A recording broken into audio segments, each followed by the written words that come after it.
Jio air ಫೇವರ್ದು ಐಟಮ್ಗಳು. ಅಂದರೆ Jio air favour installation ಮಾಡೋಕ್ಕೆ ಬಂದರೆ 3 ಐಟಮ್ ಕೂಡ ಬರ್ತವೆ. ಒಂದು STB ಬಾಕ್ಸು, ಜಿಯೋ ಏರ್ ಫೇವರ್ದು ಹೋಮ್ ರೂಟ್ರು, IDU ಅಂತೀವಿ, ಇಂಡೋರ್ ಯೂನಿಟ್, ಔಟ್ಡೋರ್ ಯೂನಿಟ್. ನಮಸ್ಕಾರ ಕರ್ನಾಟಕ. ಸೊ ಇವತ್ತಿನ ನಂದು ಬೆಳಗ್ಗಿನ ಕೆಲಸ ಏನು ಬಂತಪ್ಪ ಅಂದರೆ ಜಿಯೋ ಏರ್ ಫೇವರ್ದು ಇನ್ಸ್ಟಾಲೇಷನ್ ಮಾಡಬೇಕಂತ ಜಿಯೋ ಆಫೀಸಿಂದ ಕಾಲ್ ಬಂದಿತ್ತು. ಸೊ ಹಾಗಾಗಿ ನಾನು ಕಸ್ಟಮರ್ ಲೊಕೇಶನ್ಗೆ ಬಂದೀನಿ. ಅಂದರೆ ಇದೇ ಜಿಯೋ ಏರ್ ಫೇವರ್ದು ಸೆಟಪ್ ಬಾಕ್ಸ್. ಸೊ ಅದನ್ನು ಈಗ ನಾನು ಓಪನ್ ಮಾಡ್ತಿದ್ದೀನಿ. ಸೊ ಇದರೊಳಗೆ ಏನೇನು ಇರ್ತದಪ್ಪ ಅಂದರೆ ಒಂದು STB ಬಾಕ್ಸು ಹಾಗೂ ಯೂಸರ್ ಮ್ಯಾನಲ್ಲು, ಒಂದು HDMI ಕೇಬಲ್, ಇದು 4Kಗೂ ಕೂಡ ಸಪೋರ್ಟ್ ಆಗುತ್ತೆ, adapter, 12 voltage, 1.5 amps output, remote. ಇದು STB ಬಾಕ್ಸಲ್ಲಿ LED ಇಂಡಿಕೇಟರ್ ಇರುತ್ತೆ. ಅಂದರೆ ಒಂದು HDMI ಪೋರ್ಟ್ ಇದೆ ಹಾಗೂ ಒಂದು LAN ಇದೆ. ಸೊ 2 USB, ಜಿಯೋ ಏರ್ ಫೇವರ್ದು ರೂಟ್ರ್, ಜಿಯೋ ಏರ್ ಫೇವರ್ದು home router, power adapter, mounting. ಈ ಜಿಯೋ ಹೋಮ್ ರೂಟ್ರಲ್ಲಿ ಒಂದು ಇದು ಇಂಡಿಕೇಶನ್ ಮಾಡ್ತತಿ ಇಂಟರ್ನೆಟ್ ಅವೈಲೇಬಲ್ ಐತಾ ಇಲ್ಲ ಅಂತ. ರೆಡ್ ಬಂದರೆ ಇಂಟರ್ನೆಟ್ ನಾಟ್ ಅವೈಲೇಬಲ್, ಗ್ರೀನ್ ಬಂದರೆ internet available. Power adapter connector ಇದೆ, ಒಂದು LAN ಇದೆ, 1 2 3 4 ಲ್ಯಾನ್ಗಳನ್ನು ಕನೆಕ್ಟ್ ಮಾಡ್ಕೋಬೋದು. ಸ್ನೇಹಿತರೆ, ಇದನ್ನು ನಾವು ODU ಅಂತೀವಿ, ಆಡು ಭಾಷೆಯಲ್ಲಿ ಆ್ಯಂಟಿನಾ ಕೂಡ ಅಂತ ಹೇಳ್ಬೋದು. ಔಟ್ಡೋರ್ ಯೂನಿಟ್, ಆ್ಯಂಟಿನಾ, ಇದು ಇನ್ಪುಟ್ಟು, ಇಂಡಿಕೇಶನ್ ಇದೆ, 2 ಕೂಡ ಗ್ರೀನ್ ಇರಬೇಕು. ಗ್ರೀನು ಇರಲಿಲ್ಲಪ್ಪ ಅಂದರೆ ರೆಡ್ ಹೊಡಿತಾ ಇದ್ದರೆ ಇಲ್ಲಿಂದ LAN RJ45 ಕನೆಕ್ಟರ್ ಮಾಡಿರ್ತೀವಲ್ಲ, ಅಲ್ಲಿಗೆ ಪ್ರಾಬ್ಲಮ್ ಬಂದಿರ್ತದೆ. ಸೊ ಹಾಗಾಗಿ ಇವೆರಡು ಕೂಡ 5Gನು ಹಾಗೂ ಪವರ್ ಆನು ಗ್ರೀನಲ್ಲಿ ಇರಬೇಕು. ಬ್ಯಾಕ್ ಸೈಡ್ ಬಂದರೆ ನಾವು ಇದ್ರದ್ದು 4 ಸೈಡ್ ಬೋಲ್ಟ್ ಹಾಕೋ ಸಿಸ್ಟಮ್ ಇದೆ, ಅಂದರೆ ಫಿಕ್ಸ್ ಮಾಡಬೇಕಲ್ಲ. ಸೊ ಹಾಗಾಗಿ ವೆದರ್ ಸೀಲ್ ಅಂತ ಹೇಳ್ತೀವಿ ನಾವು. ಈ ಆಂಟೆನಾದಲ್ಲಿ ಇನ್ಪುಟ್ ಮಾಡ್ತೀವಲ್ಲ, ನೀರು ಹೋದರೆ ಇದು ವರ್ಕಿಂಗ್ ಕಂಡೀಷನಲ್ಲಿ ಬರಲ್ಲ. ಎಲೆಕ್ಟ್ರಾನಿಕ್ಕಿಗೆ 2 ವೈರುಗಳು, ಒಂದು ನೀರು, ಇನ್ನೊಂದು ಧೂಳ. ಇದರಲ್ಲಿ ಏನಿರ್ತಾವಪ್ಪ ಅಂದರೆ ಕ್ಲಾಂಪ್, ಸ್ಕ್ರೂ ಹಾಗೂ ಗಟ್ಟಗಳು ಇದ್ದಾವೆ. ಈ ಸೈಡ್ ಕೂಡ ಬೋಲ್ಟ್ ಇದೆ, ಈ ಸೈಡ್ ಕೂಡ ಬೋಲ್ಟ್ ಇದೆ. ಇದನ್ನ ಎರಡನ್ನು ಲೂಸ್ ಮಾಡ್ಕೊಂಡು ಫಸ್ಟ್ನ ಇದನ್ನು ಫಿಟ್ ಮಾಡ್ಕೊತೀವಿ. ಅದಾದಮೇಲೆ ಇದನ್ನು ನಾವು ವಾಲಿಗೆ ಅಥವಾ ಪೈಪ್ ಪೋಲಿಗೆ ನಾವು ಫಿಟ್ಟಿಂಗ್ ಮಾಡ್ಕೊತೀವಿ. ಔಟ್ಡೋರ್ ಯೂನಿಟ್ ಓಕೆ ಇನ್ಸ್ಟಾಲ್ ಮಾಡೋಕ್ಕೆ ಈಗ ಪ್ರಿಪ್ರೇಷನ್ ಮಾಡ್ಕೊತಿದ್ದೀನಿ. ಇಲ್ಲಿಗೆ ಪ್ಲೇಸ್ಮೆಂಟ್ ಮಾಡಬೇಕು. 4 ಸೈಡ್ ಆಪೋಸಿಟಿಂದ ಆಪೋಸಿಟಿಗೆ ಹಾಕ್ಬೇಕು. ಇನ್ ಕೇಸ್ ಏನಾದರೂ ನೀವು ಇಲ್ಲಿ ಹಾಕಿದರೆ ಸರಿತದೆ. ಸರಿಯಾಗಿ ಬಾರ್ದು ಅನ್ನೋಕ್ಕೋಸ್ಕರ ನಾವೇನು ಮಾಡ್ತೀವಿ, ಆಪೋಸಿಟಿಂದ ಆಪೋಸಿಟಿಗೆ ಹಾಕ್ಕೊಂತೀವಿ.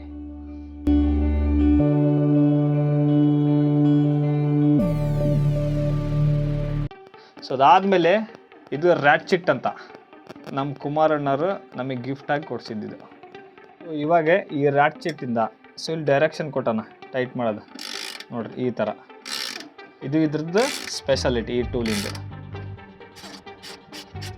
ಸ್ನೇಹಿತರೆ, ಅಷ್ಟು ಸೈಡು ಎಲ್ಲದು ಟೈಟ್ ಮಾಡಿದ್ದೀನಿ ಸ್ಪಾನರ್ ಮುಖಾಂತರ. ಕೋಳಿ ಮೊಟ್ಟೆ ಇಟ್ಟತಿಲ್ಲ ನೋಡಬೇಕು. ಓ, ಮೊಟ್ಟೆ ಇಟ್ಟಾಳೆ, ನಡಿಯಕ್ಕೋ. ನನಗೆ ಬೈಕಂತ ಹೊಂಟ್ಲು. ಅಕ್ಕ ಬೈಕಂತ ಹೊಂಟೇಲಕ್ಕ. ಕ್ಲಾಂಪ್ ಕೂಡ ನಾನು ಫಿಟ್ಟಿಂಗ್ ಮಾಡ್ಕೊಂಡಿದ್ದೀನಿ. ವಾಲಿಗೆ ಇದು ಹೋಗುತ್ತೆ. ಸ್ನೇಹಿತರೆ, ಈ ಆ್ಯಂಟಿನಾ ಕಸ್ಟಮರು ಇಲ್ಲಿ ಇನ್ಸ್ಟಾಲ್ ಮಾಡಂತ ಹೇಳಿದ್ದಾರೆ. ಮಾಹಿತಿ ಏನಪ್ಪ ಅಂದರೆ, ಈ ಜಿಯೋ ಕಂಪ್ನಿಯವರಿಗೆ ದುಡ್ಡು ಉಳಿಸ್ತದ್ರ ಗೊತ್ತಿಲ್ಲ. ಮೌಂಟ್ ಮಾಡ್ಬೇಕಲ್ಲ, 2 ಕೊಟ್ಟಾರ ಈ ಸ್ಕ್ರೂಗಳ್ನ, 2 ಗಟ್ಟ ಹೀಗೆ ಹೋಗತ್ತಿದ್ದು ವಾಲಿಗೆ ಮೌಂಟ್ ಆಗುತ್ತೆ. ಇದಕ್ಕೆ 2 ಕೊಟ್ಟಾರ. ಬಟ್ ಆ ಓಲ್ ನೋಡಿದ್ರೆ ಇಲ್ಲಿ 4 ಇದೆ. ಕಂಪ್ನಿ ಎಲ್ಲೆಲ್ಲೆಲ್ಲ ಉಳಿಸ್ತೈತೆ ನೋಡಿ ಸ್ನೇಹಿತರೆ. ಇವಾಗ ಈ ಕ್ಲಾಂಪ್ನ ನಾನು ಈ ಮೌಂಟ್ ಮಾಡೋಕ್ಕೋಸ್ಕರ ಈಗ ರೆಡಿ ಮಾಡ್ಕೊಂಡಿದ್ದೀನಿ. ಇವಾಗ ಏನಪ್ಪ ಅಂದರೆ ಮಾರ್ಕಿಂಗ್ ಮಾಡ್ಕೋಬೇಕು. 2 ಸೈಡ್ ಮಾರ್ಕ್ ಮಾಡ್ಕೊಂಡಿದ್ದೀನಿ. ಆಪೋಸಿಟ್ ಸೈಡ್ ಹಾಕ್ಬೇಕು.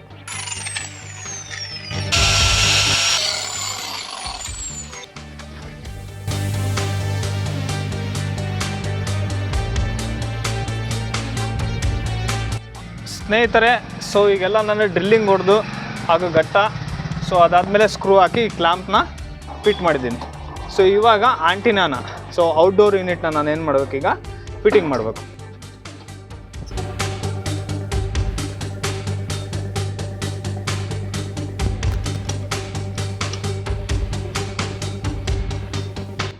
ಸ್ನೇಹಿತರೆ ಇದು ಇಥರ್ನೆಟ್ ಕೇಬಲ್ ಕೆಟಗರಿ 8 ಅಂದರೆ ಇದ್ರ 8 ಲೇಯರ್ಗಳು ಇರ್ತಾವೆ. ಸ್ನೇಹಿತರೆ ಕ್ಯಾಟ್ 8 ಅಂದರೆ ಕೆಟಗರಿ 8 ಎಥರ್ನೆಟ್ ಕೇಬಲ್ ನಾನು ಅಂಚಿನ ಮೂಲಕ ನಾನು ತೊಗೊಂಡಿನಿ. RJ45 ಕಟ್ ಮಾಡಬೇಕಲ್ಲ, ಸೊ ಅದರ ಕ್ರಿಂಪಿಂಗ್ ಮಾಡಬೇಕಲ್ಲ, ಇದನ್ನು ನಾವು ಕ್ರಿಂಪಿಂಗ್ ಟೂಲ್ ಅಂತ ಹೇಳ್ತೀವಿ. ಸ್ಕಿನ್ ಔಟ್ ಮಾಡ್ಕೊಳ್ಬೇಕಾರೆ ಸೊ ಇಲ್ಲೇನಾದರೂ ಕಚ್ ಬಿಡ್ತಂದರೆ ಸೊ ಅದನ್ನು ನಾವು ಯೂಸ್ ಮಾಡೋಕ್ಕೆ ಬರಲ್ಲ. ಸೊ ಹಾಗಾಗಿ ನಾವು ಮತ್ತೆ ಕಟ್ ಮಾಡ್ಬೇಕು ಇದನ್ನು. ಲೇಯರ್ಗಳು ಅಂದರೆ ವೈರ್ಗಳಿದ್ದಾವೆ. ಸೊ 8 ವೈರ್ಗಳನ್ನು ನಾನು ಈ ರೀತಿ ಮಾಡ್ಕೊಳ್ತೀನಿ. ಸೊ ಇದ್ರದ್ದು ಕೂಡ ಕಲರ್ ಕೋಡಿಂಗ್ ಇದೆ. ಸೊ ಫಸ್ಟ್ ಮಾಡ್ಕೊಂಡಕ್ಕಿಂತ ಮುಂಚೆ ನಾವು ಅಷ್ಟು ಸ್ಟ್ರೈಟ್ ಮಾಡ್ಕೋಬೇಕು. ಈ ರೀತಿ ಮಾಡ್ಕೊಂಡಾದ್ಮೇಲೆ ಇದ್ರದ್ದೊಂದು ಕಲರ್ ಕೋಡಿಂಗ್ ಇದೆ. ಸೊ ಫಸ್ಟ್ ಏನು ಬರ್ತದಪ್ಪ ಅಂದರೆ orange white, orange, green white, blue white, green, brown white, brown. So ಈ ರೀತಿ ಸ್ಟ್ರೈಟ್ ಮಾಡ್ಕೋಬೇಕೆಲ್ಲ ಅದನ್ನ. ಸೊ ಸ್ನೇಹಿತರದ್ದು ಅಷ್ಟು ಈ ರೀತಿ ಲೈನಾಗಿ ಮಾಡ್ಕೊಂಡು ಸೆಟಿಸ್ಕೊಂಡು ಅಷ್ಟು ಸೊ ಕರೆಕ್ಟಾಗಿ ಅಲೈನ್ಮೆಂಟಲ್ಲಿ ನಾವೇನು ಮಾಡಬೇಕು ಇಟ್ಕೊಂಡು ಕಟ್ ಮಾಡ್ಬೇಕು ಇದನ್ನು. ಸೊ ಕಟ್ ಮಾಡಿಂದ ಯಾವ ರೀತಿ ಬರ್ತದೆ ಅಂದರೆ ಈ ರೀತಿ ಅಷ್ಟು ಸ್ಟ್ರೈಟ್ ಇರಬೇಕು. ಅದಾದಮೇಲೆ RJ45 ಕನೆಕ್ಟ್ರನ್ನ ತೊಗೊಂಡು ಸೊ ಈ ರೀತಿ ಯಾವ್ದು ಬರೋಕಪ್ಪ ಅಂದರೆ ಆರೆಂಜ್ ವೈಟ್ ಬರಬೇಕು. ಸೊ ಈ ರೀತಿ. ಸೊ ಇದು ಉಲ್ಟಾ, ಸೊ ಇದು ಸ್ಟ್ರೈಟ್.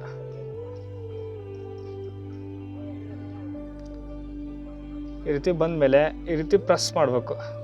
ಸೊ ಇಲ್ಲಿದೆ ಅಲ್ಲ, ಇಲ್ಲಿ ಇದಕ್ಕಿಂತ ಇನ್ನು ಮುಂದೆನೇ ಹೋಗಿರ್ಬೇಕು ಇದು. ಸೊ ಅದಾದಮೇಲೆ ನಾವು ಇಲ್ಲಿ ಮುಂದ್ಗಡೆ ನೋಡ್ಕೋಬೇಕು. ಸೊ ಬಂದಿದೆ ಇಲ್ಲ ಪಿನ್ ಅಂತ. ಬಂದಿಲ್ಲ ಅಂದರೆ ಈ ರೀತಿ ಮಾಡಿ ಮತ್ತೆ ನಮ್ಮ ಕ್ರಿಂಪಿಂಗ್ ಟೂಲ್ನ ತೊಗೊಂಡು ಈ ರೀತಿ ಕನೆಕ್ಟ್ ಮಾಡಿ ನಾವು ಕ್ರಿಂಪಿಂಗ್ನ ಮಾಡಬೇಕು.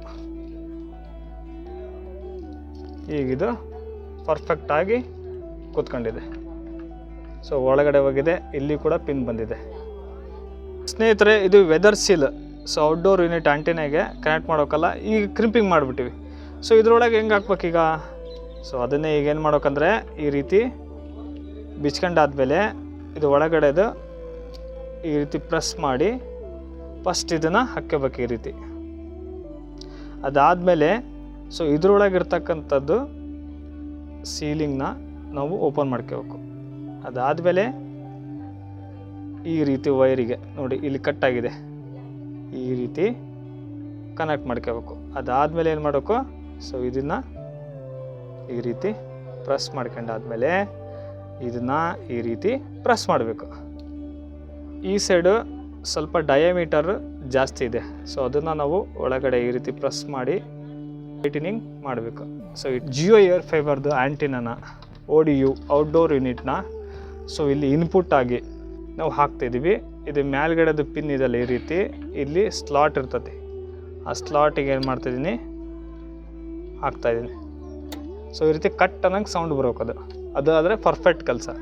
ಇದಾದಮೇಲೆ ನಾವು ಈ ವೆದರ್ ಸೀಲಿಂಗ್ನ ಇಲ್ಲಿ ಈ ರೀತಿ ಥ್ರೆಡ್ಡಿಂಗ್ ಮೂಲಕ ನಾನು ಫಿಟ್ಟಿಂಗ್ ಮಾಡ್ತಾಯಿದ್ದೀನಿ. ಸೊ ಈ ಕೆಲಸ ಇದು ಮುಗೀತು. ಔಟ್ಡೋರ್ ಯೂನಿಟ್ನ ನಾನು ವಾಲಿಗೆ ಫಿಟ್ ಮಾಡಿ ನೆಟ್ವರ್ಕ್ ಡೈರೆಕ್ಷನ್ಗೆ ನಾನು ODU ಯೂನಿಟ್ನ ಪ್ಲೇಸ್ಮೆಂಟ್ ಮಾಡೀನಿ. Home rotor Jio air fibre ಇಲ್ಲಿಗೆ ಫಿಟ್ಟಿಂಗ್ ಮಾಡಬೇಕು. ಇದನ್ನು ನೀಟಾಗಿ ನಾನು ಹೊಡೆದು ಕೊಡ್ಬೇಕೀಗ.